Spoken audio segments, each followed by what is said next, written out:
Et salut les amis, c'est reparti pour un fil d'actualité. La Russie envisage des frappes nucléaires sur l'Ukraine pour protéger la Biélorussie, mes amis. Cet État a été menacé par Zelensky et donc la Russie réagit. En effet, mes amis, et vous le savez peut-être, la Biélorussie et la Russie font partie de la même union. La Fédération de Russie a donc un rôle de défense de la Biélorussie et d'ailleurs dans sa doctrine militaire sur le nucléaire, c'est très clair. Si la Biélorussie est menacée, alors la Russie a le droit d'utiliser la frappe nucléaire. Cette info nous vient d'une source très proche du Kremlin, d'Igor Korotchenko, le patron de la revue Défense nationale russe et qui était auparavant le patron du comité public du ministère de la Défense de Russie, et il en est encore un membre. Et tout ça en vérité répond à des menaces de Zelensky qui s'en est pris la semaine dernière au président Loukachenko, qui lui a même fixé un ultimatum en disant qu'il allait s'en prendre à lui, mes amis. Donc désormais les Russes veulent réagir. Il faut quand même vous dire que Vladimir Poutine en Russie fait partie des plus modérés. Et oui, il y a des gens qui sont beaucoup plus radicaux que lui, et pour l'instant lui il est assez modéré à tel point qu'il laisse ses troupes avancer petit à petit dans le Donbass, et que vous avez deux centres industriels, donc Sloviansk et Kramatorsk,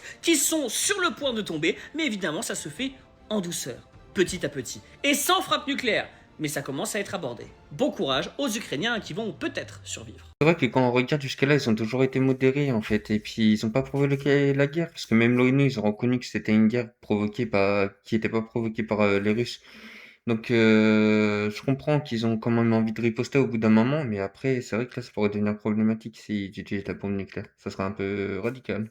Savais-tu qu'il existe un pont aux États-Unis si long que certains conducteurs peuvent ressentir des hallucinations en le traversant? Ce pont s'étend sur environ 39 km au-dessus d'eaux ouvertes. Et lorsque tu atteins son milieu, quelque chose d'étrange se produit. Tu ne peux plus voir la terre dans aucune direction, seulement l'eau et le ciel. Certains conducteurs paniquent à mi-chemin, tandis que d'autres affirment avoir vu des voitures fantômes, des lumières lointaines, ou avoir ressenti que la route déviait sur le côté. Il existe même une ligne téléphonique dédiée aux personnes qui ont peur de terminer la traversée. Et si quelqu'un se fige au milieu du pont, la police peut l'escorter en toute sécurité jusqu'à l'autre côté. Le pont repose sur des milliers de piliers en béton et détient le record du plus long pont continu au-dessus de l'eau au monde. Il a été construit pour la première fois en 1956, avant l'apparition des systèmes de navigation modernes comme le GPS. Quant aux eaux en dessous, ce n'est pas un lac ordinaire, mais un estuaire peu profond relié au golfe du Mexique. Et lors d'un épais brouillard, l'horizon disparaît complètement, donnant l'impression que la route flotte dans le vide. Cette structure gigantesque est connue sous le nom de Pont du lac Pontchartrain et elle se situe dans l'état de la Louisiane. C'est vrai que ça peut être assez flippant quand même quand on regarde, parce que si on voit pas l'horizon, qu'on se dit le pont il casse ou quoi que ce soit, ça peut être vraiment assez flippant. Donald Trump va renverser Netanyahou et soutenir l'opposition israélienne. Mes amis, des contacts ont déjà été établis entre Trump et les opposants à Netanyahou, et son objectif c'est de changer de pouvoir à Tel Aviv. Et c'est incroyable, mes amis, Trump est allé jusqu'au bout du monde, jusqu'au détroit d'Ormuz pour soutenir Bibi Netanyahou, et finalement, selon la chaîne israélienne Channel 12, eh bien Trump aurait lié des liens notamment avec l'opposition de Naftali Bennett pour renverser Netanyahou. Sachez que les élections en Israël c'est en octobre 2026, mes amis, que aujourd'hui même Donald Trump sur son réseau Twitter nous dit: j'ai toutes les cartes en main pour l'élection de Netanyahou. Son objectif est très clair, mes amis, montrer qu'il est à la fois le maître des États-Unis et d'Israël. Parce que Donald Trump, il a une revanche à prendre sur Netanyahou, parce qu'en 2020, lorsqu'il y a eu l'élection aux États-Unis, il se trouve que Netanyahou a tout de suite reconnu la victoire de Joe Biden, et Donald Trump, il a considéré que c'était une trahison. Donc maintenant, il va se venger. Et même entre les grandes administrations israélo-américaines, ça ne va plus, mes amis, puisque le Pentagone a augmenté sa vigilance quant à l'espionnage israélien de la menace élevée à la menace critique. Donc vraiment, entre les États-Unis et Israël, il y a une rupture. Et nous, on va prendre du popcorn et savourer. Bon courage à ceux qui vont survivre. Et bah, même si même Trump il se met à se retourner contre eux, ils auront plus vraiment d'amis en vrai, puisque là c'est vrai ils commenceraient à avoir quand même pas mal d'ennemis en vrai. Ils ont supprimé la véritable fonction des cheminées pour que vous ne sachiez jamais à quoi elles servaient vraiment. Regardez ces monstres à l'intérieur des châteaux. Ce n'était clairement pas juste pour faire brûler du bois. On vous a toujours dit que ces énormes structures servaient simplement à se chauffer. Mais observez la taille. Le château de Chambord en compte 365, complètement disproportionné. Et regardez l'intérieur, ces manteaux sculptés, ces plaques métalliques massives au fond. Il y a quelque chose qui cloche. Pourquoi autant de cheminées, si hautes et si nombreuses, qui transpercent les toits comme une forêt d'épines? Ces conduits n'étaient pas là pour rien. Ils faisaient partie d'un vrai système de ventilation et de régulation. Ils stabilisaient l'intérieur des bâtiments en évacuant l'excès d'énergie. Voici comment ça fonctionnait selon cette théorie.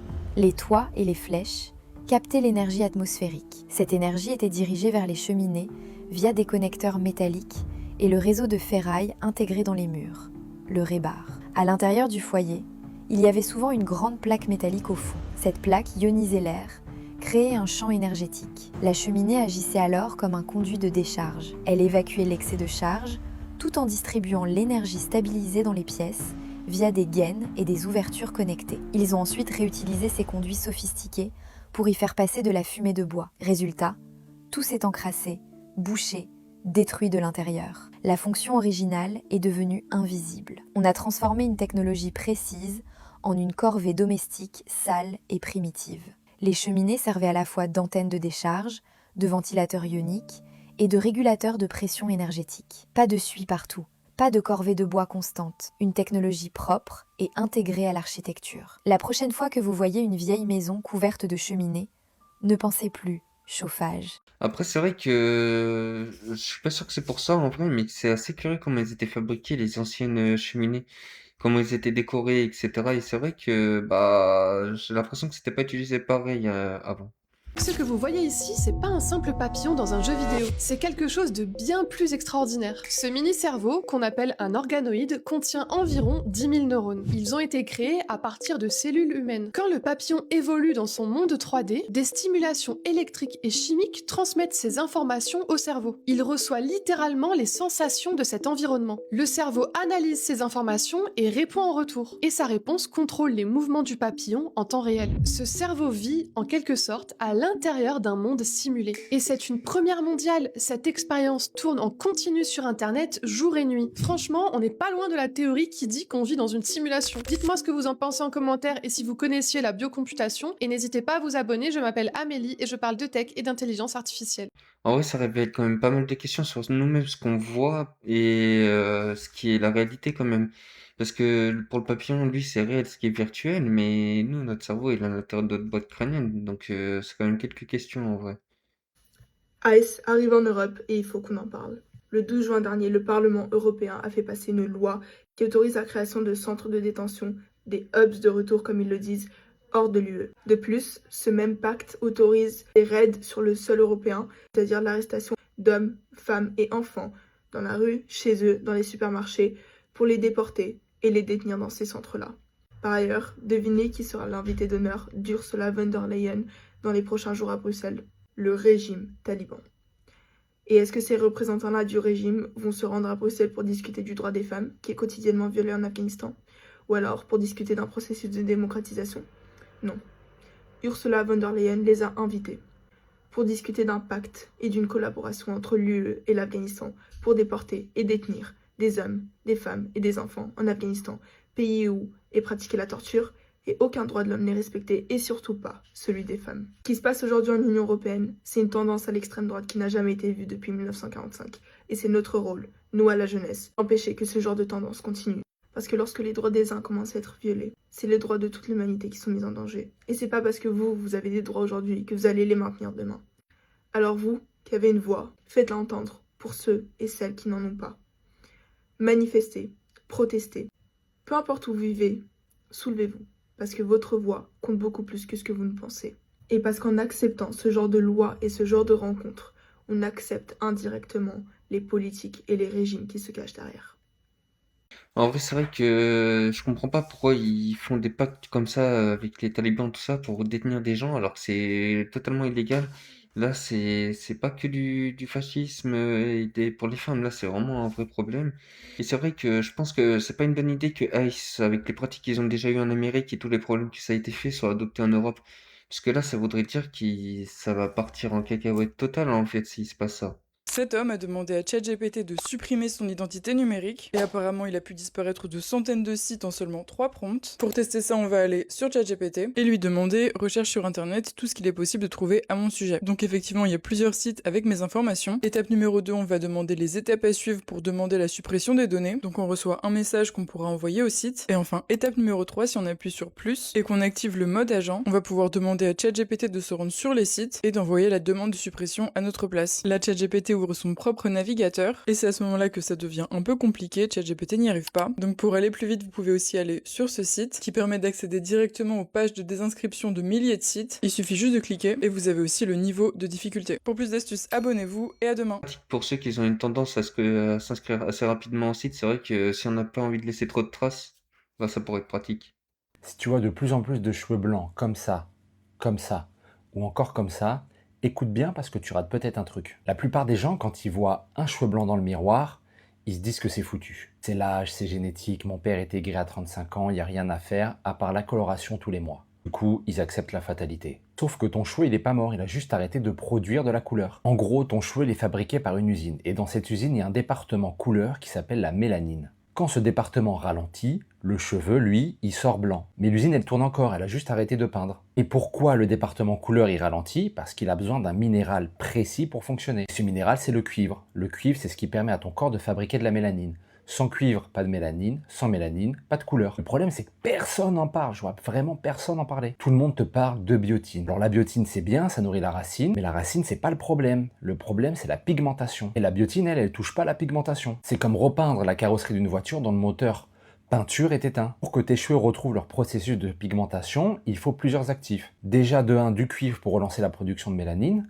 De 2, de la cystéine pour que ton corps fabrique de la kératine, parce que ton cheveu est composé à 90% de kératine. Il faut de la kératine directe pour nourrir la racine, de la biotine, du zinc et du sélénium pour que la racine pousse très forte. Il existe des alternatives comme ça, c'est Air Density de chez NutriBrain. Tu as tout dans un seul produit, de la biotine, de la cystéine, de la kératine, du saut palmetto pour éviter la chute des cheveux et surtout du cuivre. C'est un format de 150 gélules, une gélule par jour et t'en as pour 5 mois. Et en plus, ça va jouer sur la densité de tes cheveux, tes ongles et ta peau. C'est pas juste la couleur, c'est le package complet. Donc si t'attends que tes cheveux soient tout blancs, c'est trop tard. Il faut que t'agisses maintenant.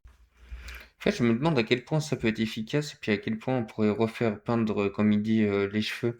Parce que c'est vrai que ça peut être intéressant en vrai. Un objet énorme a été aperçu dans le ciel partout en France. Il y a de nombreux témoins qui m'ont envoyé des messages, dont la vidéo que je vais te montrer.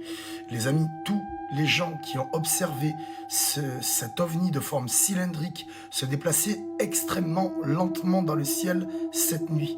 N'hésitez pas à mettre vos témoignages dans les commentaires, à envoyer les photos que vous avez prises. Toutes les personnes qui affirment avoir vu cet objet confirme qu'il ne s'agit pas de satellites Starlink. Ça n'a rien à voir avec les satellites Starlink. Là, on parle d'un objet cylindrique, pas des points lumineux qui se suivent comme ces fameux satellites. Et je vous assure qu'il y a nombreux témoins qui m'ont envoyé des images.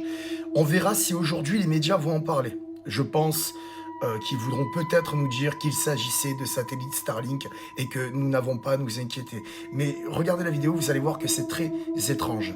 Dis-moi ce que tu en penses en commentaire, parce que le monde part totalement en live. Eh oui, c'est énorme. C'est énorme. Faut filmer là, oui, filmer. Il voit rien. Il y a un truc dans le ciel, mais là tu pourras pas voir. Oui, parce que ça me pourrait dire un ovni ou je sais pas trop ce que c'est en vrai, j'arrive pas à bien voir ce que c'est. Mais de toute façon, les extraterrestres, ils ont déjà été annoncés en Amérique, hein, donc allez savoir si c'est vraiment des vaisseaux. Une start-up vient de lever 75 millions de dollars pour pulvériser des particules secrètes dans l'atmosphère et bloquer le soleil. Et aucun pays au monde a de loi pour les en empêcher. L'entreprise s'appelle Stardust Solutions et leur plan, c'est d'envoyer des avions à 18 km d'altitude pour pulvériser des particules qui renvoient les rayons du soleil vers l'espace, exactement comme le fait un volcan quand il entre en éruption, dans le but de refroidir la planète. Le problème, c'est que personne en dehors de l'entreprise sait exactement ce qu'ils veulent pulvériser au-dessus de nos têtes. Ils disent juste que c'est aussi sûr que de la farine et que c'est breveté, donc ils gardent ça secret. Les tests en extérieur ont commencé depuis avril dans un lieu non dévoilé, et le plan à grande échelle, c'est des particules pulvérisées en continu pendant des centaines d'années. Et là, c'est là où ça devient vraiment flippant. Si on commence à bloquer le soleil et qu'on arrête, l'Académie des sciences françaises a officiellement averti que les températures remonteraient de façon catastrophique, bien plus vite que le réchauffement climatique normal. Ils appellent ça le choc terminal. Les modèles climatiques montrent aussi que ça pourrait provoquer des sécheresses en Afrique, des ouragans plus violents et des perturbations météo qui affectent des milliards de personnes. Je vais te tenir informé de l'avancée de leur plan, donc abonne-toi pour ne rien louper. En vrai, là, j'ai envie de dire, ils font ça pour le froid. La startup, elle est sûrement officielle, tout ça, même si elle est un peu secrète. Donc, j'ai envie de dire, regardez la canicule de cette année, comme elle est pas normale, et comment chaque année c'est en train de se réchauffer avec tous les avions qui passent quand on regarde un minimum. Bah, c'est vrai qu'on peut se poser quand même des questions en vrai. Et là, c'est entre guillemets officiel, donc voilà. Une salle 4DX au Japon. Regardez.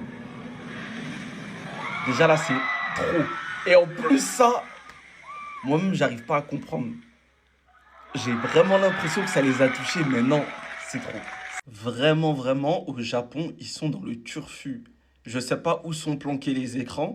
J'ai rien remarqué, je vous jure que la deuxième vague, il y a la première vague qui vient, qui sort un peu de l'écran, et il y a la deuxième vague, je vous jure que je pensais qu'ils savaient vraiment jeter de l'eau pour vraiment les mettre en immersion. C'est vraiment ça qu'on appelle l'immersion.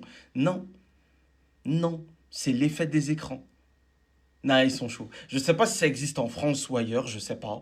J'ai déjà fait du 4DX en France, c'est nul. Hein. T'as ton siège qui bouge, ça te dérange. Il y a des trous quelque part où tu reçois un peu d'eau, c'est énervant. C'est pas kiffant. C'est pas kiffant. Je l'ai fait une fois, j'ai dit plus jamais. Ça, ce 4DX, ça me parle.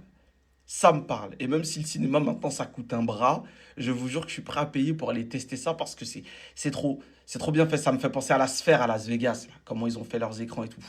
C'est immersif de fou. Faudrait que je teste un jour parce que ça paraît fou. C'est vrai que c'est vraiment stylé en vrai quand même, hein. Et ça donne envie d'essayer un petit peu en vrai. Mais c'est vrai que je vois pas aussi les caméras non plus. Different species of aliens. Another scientist called them greys, Nordics, insectoids, and reptilians. All of them have 2 arms and 2. Ils viennent d'annoncer sur Fox News en prime time que, en gros, les extraterrestres existent. Et qu'il y a 4 types d'extraterrestres. T'as les reptiliens, t'as les nordiques, t'as les petits gris, t'as les insectoïdes, mais je ne suis pas en train de blaguer. Les États-Unis en prime time sur Fox News ont dit officiellement que les extraterrestres existaient et que c'est une dinguerie en fait. Et qu'ils sont en train de déclassifier énormément de dossiers vis-à-vis de ça. C'est pour ça que là, aux États-Unis, là, c'est en train de partir en steak. Nous, t'as capté, on est encore trop sceptiques, en retard, truc, tout ça. Mais c'est une folie en prime time. C'est comme si on mettait ça sur TF1 à 20h30. En tout cas, vous en pensez quoi? Et surtout, ceux qui veulent ne pas louper d'opportunités de malade mental avant que les ovnis arrivent, je t'invite à cliquer sur le lien en bio. C'est vrai que je me demande comment vous auriez réagi et comment j'aurais réagi s'ils auraient mis ça dans le journal TV de tous les soirs en vrai. Et voilà, hein, de toute façon, ça a été dit, les extraterrestres, ils sont là, hein. Mais c'est aussi tous ceux qui ont écrit les complotistes, je me demande ce qu'ils sont en train de penser en ce moment. Mais bon, la vidéo elle est finie. Je vous dis une bonne journée et une bonne soirée.